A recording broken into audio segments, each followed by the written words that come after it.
నమస్కారం. పవిత్ర వృక్షాలు కార్యక్రమానికి స్వాగతం.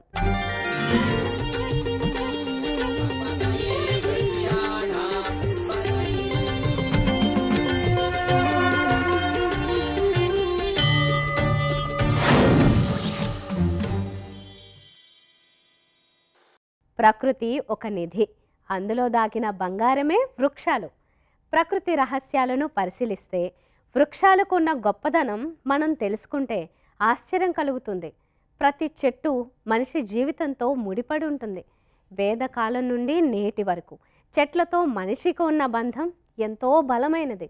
చెట్లు మనకు ప్రాణం పోస్తాయి. అందుకే వాటిని వృక్షమాత్రిక దేవతలుగా పూజిస్తాం. వృక్షం యొక్క ఆకు, పువ్వు, కాయ, వేరు, కాండం ఇలా ప్రతి ఒక్క భాగం మనకు అటు ఆధ్యాత్మికంగా కానీ ఇటు ఔషధయుక్తంగా కానీ మనకు ఉపయోగపడుతూనే ఉన్నాయి. అలాంటి విశిష్టత కలిగిన పవిత్ర వృక్షాలను, వాటి ప్రాముఖ్యతలను మీకు తెలియచేసే కార్యక్రమమే ఈ పవిత్ర వృక్షాలు.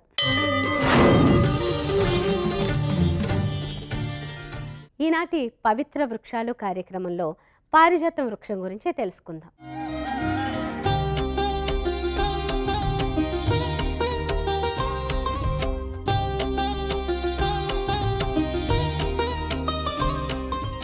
ఈ వృక్షం భారతీయ సంస్కృతిలో ఆధ్యాత్మికత, ప్రేమ, శుద్ధత మరియు శాంతిని సూచించే ఒక పవిత్ర వృక్షం. ఇది ఆరాధన, పూజల్లో ముఖ్యమైన భాగమైంది. ముఖ్యంగా హిందూ పూజా కార్యక్రమాల్లో పారిజాతం తీపి సుగంధాన్ని ఉత్పత్తి చేస్తుంది. ఇది భగవాన్ విష్ణు మరియు శ్రీకృష్ణుని ఆరాధించే సమయంలో ఉపయోగిస్తారు. పారిజాతం మొక్కను ఆధ్యాత్మికంగా శుద్ధి మరియు భక్తి యొక్క ప్రతీకగా చూడవచ్చు. పురాణాలలో పారిజాతానికి చాలా ప్రత్యేకత కూడా ఉంది. పారిజాత అంటే స్వర్గంలో ఉన్న అన్న అర్థంగా భావిస్తారు.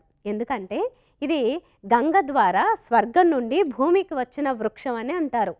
ఇది ప్రేమకు, వైభవానికి ప్రతీకగా కూడా చెప్తారు. హిందూ సంప్రదాయాలలో పారిజాతం గురించి, దాని ప్రత్యేకత మరియు పురాణ ప్రాధాన్యతల గురించి ప్రముఖ ఆధ్యాత్మికవేత్త శ్రీ కాకునూరి సూర్యనారాయణమూర్తి గారు ఎంతో స్పష్టంగా వివరించారు. ఇప్పుడు చూసేద్దాం.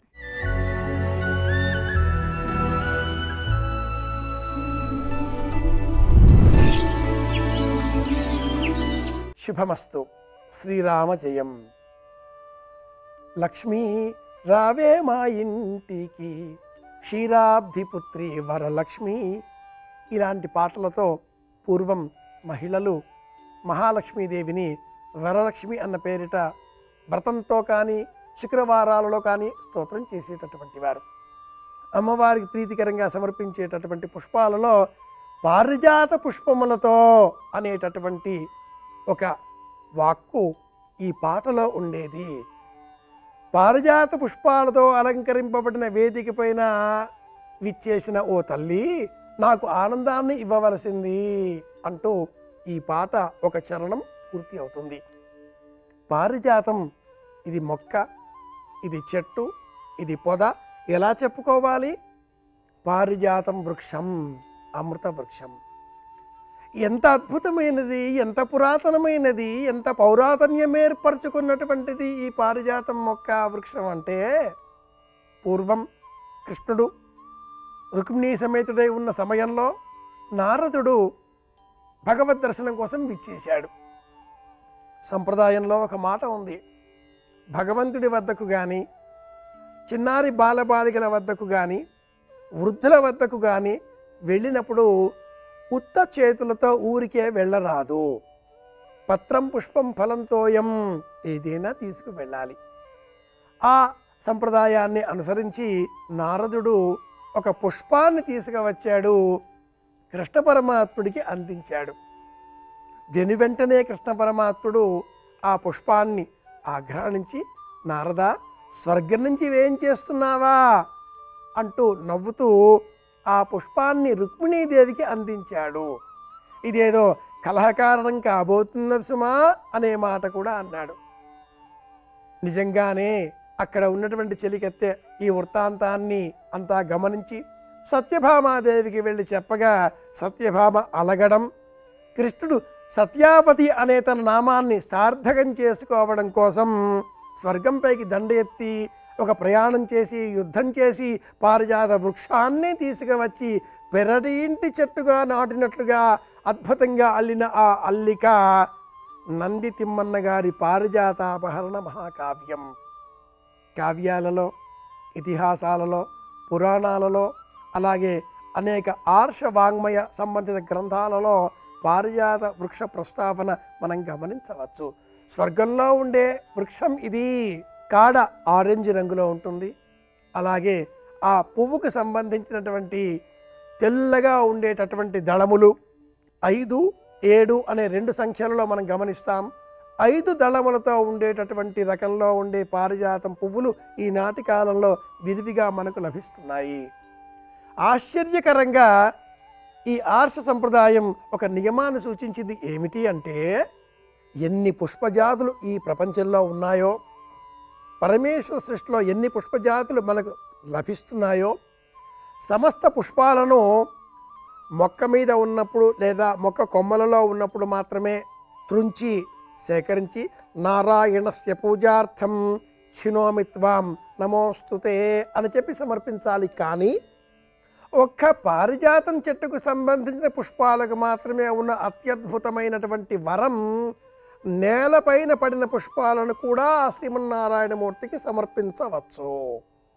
ఇంద్రుడితో యుద్ధం చేసి కృష్ణ పరమాత్ముడు పారిజాత మహావృక్షాన్ని సేకరించి సత్యభామా గృహంలో పెరటి ఇంట, పెరటి వైపున పెరటి చెట్టుగా నాటిన అనంతరం ఇంద్రుడు, ఎంతకాలం స్వామి ఇలా నందనవనంలో ఉండేటటువంటి మందారధామంతో పేరు పొందిన ఈ నందనవనంలో స్వర్గలోకంలో ఉండేటటువంటి ఈ తోటలో ఉండే మొక్క తీసుకువెళ్ళి మీరు ఇలా ఆ భూలోకంలో ఉంచితే స్వర్గలోకానికి సంబంధించిన ప్రత్యేకత తొలగిపోతుంది కదా అనగా, నేను ఈ కాలంలో, ఈ యుగంలో, ఈ లోకంలో, ఈ అవతారంలో ఉన్నంతకాలమే ఈ మొక్క, ఈ జాతి ఇక్కడ ఉంటుంది. తదనంతరం రూపాంతరం చెందిన ఈ పారిజాతం వృక్షం ఈ నేలపైన ఎదిగినప్పుడు ఈ చెట్టుకు సంబంధించిన పుష్పాలేవి కూడా చెట్టుకు ఉండవు, నేల రాలుతాయి.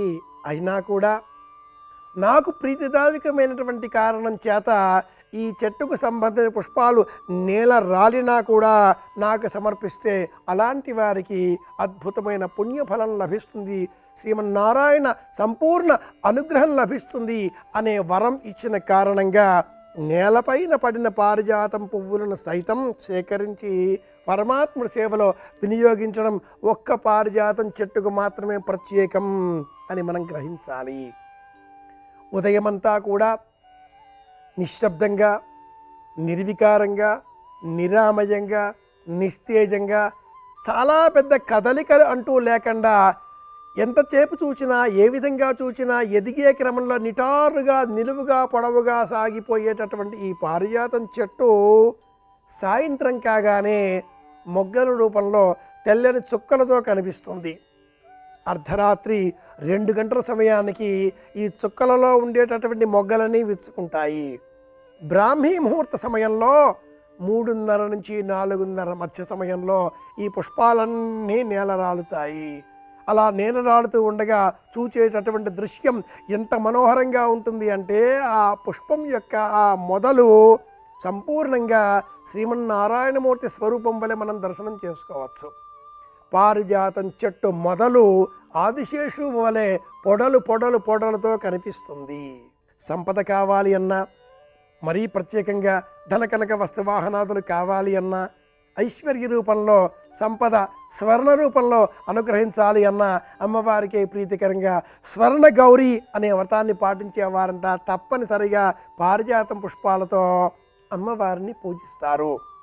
పూజించే సమయంలో దళం చేతబుచ్చుకొని అమ్మవారి నామాన్ని జపం చేస్తూ లేదా ఉచ్చరిస్తూ పాదాల పైన సమర్పించే విధంగా ఇలా ధేనుముద్రతో సమర్పించాలి. అలాగే గమనించే మరొక అంశం ఏమిటి అంటే, మందార పుష్పములను అల్లికతో ప్రయత్నం చేస్తే అవి అల్లికకు తల వంచవు అనే విషయం కూడా మనం గ్రహించాలి. కృష్ణ పరమాత్ముడికి సంబంధించిన జయదేవుడు చేసినటువంటి కరుణామృత సంబంధిత స్తోత్ర పాఠాలలో మందారమూలే మదనాభిరామం బింబాధర పూరిత వేణునాదం గోగోపగోపీ జనమధ్య సంస్థే గోపం భజే గోకుల పూర్ణచంద్రం. ఆ మందారధామం కలియుగంలో పారిజాతమే అనే ప్రమాణం కూడా ప్రామాణికంగా విజ్ఞులు ప్రాజ్ఞులు వివరించి ఉన్నారు కనుక శ్రీకృష్ణ పరమాత్ముల సేవలో కూడా విశేషంగా పారిజాతం పుష్పాలనే మనం సమర్పించడం గమనిస్తూ ఉంటాం. ఇలాంటి ఈ పారిజాత వృక్షాన్ని ఏ మాసంలో పూజించాలి? ఇంటి ప్రాంగణంలో పెంచుకోవచ్చా? గృహవాస్తు సంబంధంగా చెట్టు పెంచాలా పెంచకూడదా నియమాలు ఏమైనా ఉన్నాయా? ఏ విధంగా పూజిస్తే ఏ విధమైన ప్రయోజనం మనం చేకూర్చుకోగలుగుతాం?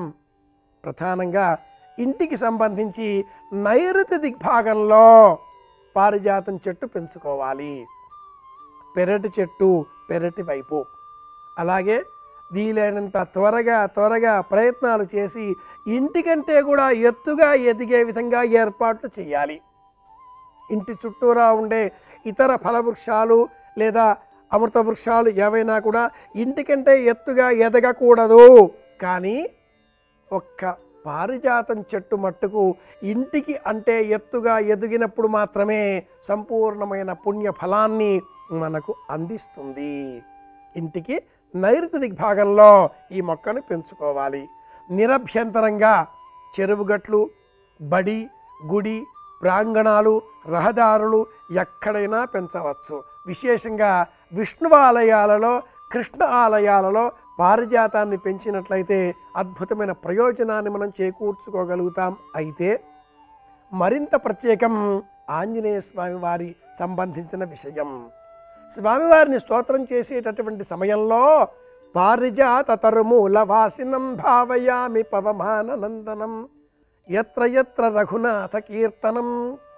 తప్పనిసరిగా ఆంజనేయ స్వామి వారి ఆలయంలో ఆగ్నేయ దిగ్భాగంలో కానీ నైరుతి దిగ్భాగంలో కానీ పారిజాతం మొక్కను నాటి పెంచి పోషించే ప్రయత్నం చేస్తే అలాంటి వారికి అద్భుతమైనటువంటి సంపదలు చేకూరుతాయి అని సంహిత గ్రంథం వివరిస్తుంది. పారిజాతం మొక్కను పెంచవలసిన కాలం వైశాఖ మాసం. అలాగే ఏ మాసంలోనైనా ఋతుకాల ధర్మాలకు అనుకూలంగా మంచినీటి వసతి, అలాగే శీతోష్ణ పరిస్థితులు అనుకూలించేటటువంటి సమయం ఉన్నప్పుడు కూడా ఈ మొక్కను నిరభ్యంతరంగా పెంచవచ్చు. ధైర్యం, బలం, మనోవికాసం, ఆత్మవిశ్వాసం ఇవన్నీ కూడా పెంచుకోవడం కోసం పారిజాతం మొక్క కింద బాలబాలికల చేత దీపారాధన చేయించినట్లయితే ఆంజనేయ స్వామి వారి అనుగ్రహంతో చిన్నారి బాలబాలికలకు సమస్త విద్యలు కరతలామలకమవుతాయి. అద్భుతమైన జ్ఞాపక శక్తి పెరుగుతుంది అని కూడా పరిహార విజ్ఞాన శాస్త్రం ప్రత్యేకంగా తెలియజేస్తుంది. అమృత వృక్షాలలో పారిజాత వృక్షం పరమాద్భుతమైనది, పవిత్రమైనది, అద్భుతమైనది కనుక ఈ పారిజాత వృక్షాన్ని పెంచి పోషించే ప్రయత్నం చేద్దాం, కాపాడుకుందాం. మరొక కార్యక్రమంలో మళ్ళీ కలుసుకుందాం. అంతవరకు సెలవు. శుభమస్తు. శ్రీరామ జయం. పారిజాతం చెట్టు విశిష్టత, గొప్పతనం గురించి శ్రీ కాకునూరి సూర్యనారాయణమూర్తి గారి మాటల్లో చూసాం కదా. మరి ఈ పారిజాతం వైద్యపరంగా ఎంత విశిష్టమైంది, మనిషి ఆరోగ్యానికి ఎన్ని రకాలుగా ఉపయోగపడుతుంది, ఎన్ని రకాల అనారోగ్య సమస్యలను ఇది దూరం చేస్తుందో మన senior Ayurvedic physician doctor Murali Manohar Chirumamilla చెప్పే విశేషాల్ని ఇప్పుడు చూద్దాం.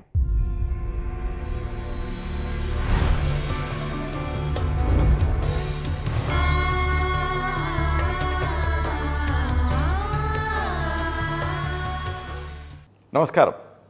ఔషధ వృక్షాలు విభాగంలో ఈరోజు మనం తెలుసుకోబోతున్న గొప్ప చెట్టు పారిజాతం చెట్టు.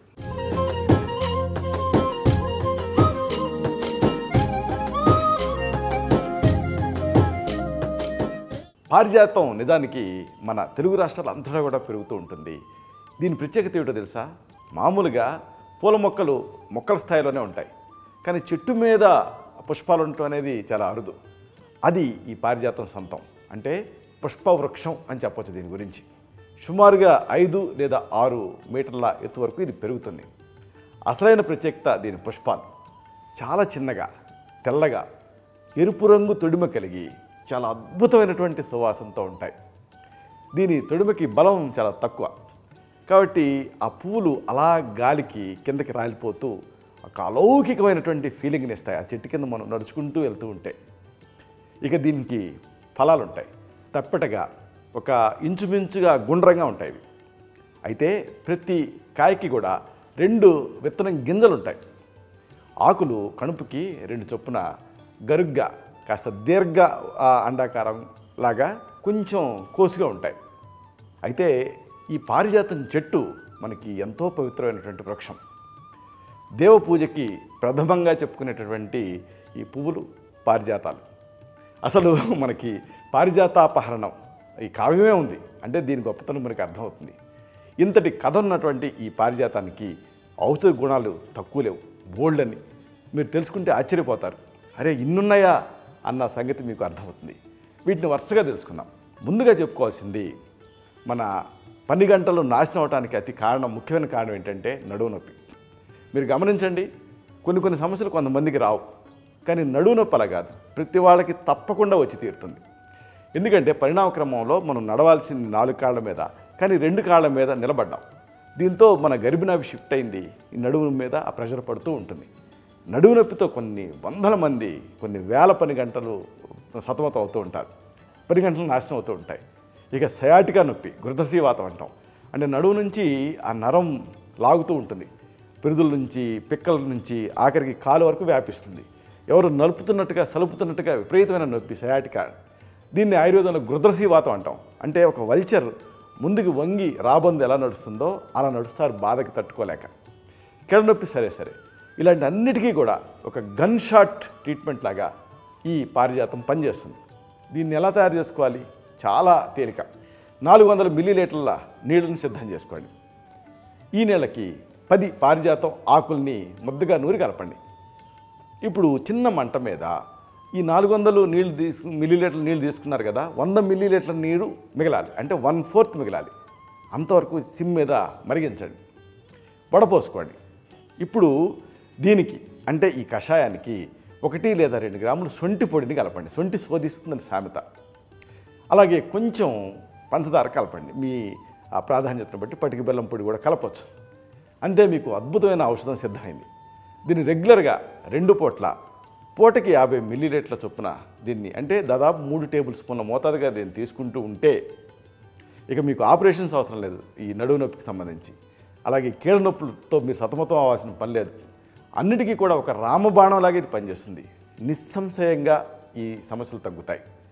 అలాగే మీ శరీర తత్వాన్ని బట్టి దీన్ని ఏదో ఒకరోజు తాగేసి తగ్గిపోతుందని అనుకోకూడదు. మీ బాడీ టైప్ను బట్టి దీన్ని దాదాపుగా ఒక 40 రోజుల వరకు అంటే మండలం విడవకుండా వాడితేనే ఈ ఫలితం కనిపిస్తుంది. చాలామందిని ఇబ్బంది పెట్టేది కడుపులో పురుగులు, ఇంటెస్టైనల్ వర్మ్స్. ఈ కడుపులో పురుగులు కూడా అంతే, చిన్న సమస్య అనుకుంటారు కానీ పెద్ద సమస్య కింద మారుతుంది ఇది. కొంతమందికి దురదలు వస్తూ ఉంటాయి, కొంతమంది పిల్లలు కడుపులో పురుగులు ఉన్నప్పుడు పళ్ళు కొరుకుతూ ఉంటారు, అంటే బ్రక్సిజం లాగా. దీంతో ఆ పళ్ళు అనే సున్నితంగా మారుతాయి. కొంతమందికి అయితే ఈ పురుగులు రక్తంలో కలిసి బ్రెయిన్కి వెళ్ళి ఫిట్స్ కూడా వస్తాయి. మరి ఇలాంటి కడుపులో పురుగుల్ని తగ్గించాలంటే, వాటిని అంతం చేయాలంటే శరీరానికి ఎంతో కొంత హాని జరుగుతుంది కదా, హాని జరగకుండా తగ్గించేది ఈ పారిజాతం. దీన్ని ఎలా వాడుకుంటారు? ఒక 30 మిల్లీలీటర్ల పారిజాతం ఆకుల రసాన్ని సిద్ధం చేసుకోండి. 30 మిల్లీలీటర్లు అంటే 2 టేబుల్ స్పూన్లు ఫ్రెష్ ఆకులను తెచ్చుకోండి, ఎద్దు నాలుగులాగా గరుగ్గా ఉంటాయి. ఆకులను తెచ్చుకొని దాన్ని కాస్త దంచి కొద్దిగా నీళ్లు చిలకరించి దంచాలి. ఒకవేళ రసం రాకపోతే కొద్దిగా వేడి చేయాలి.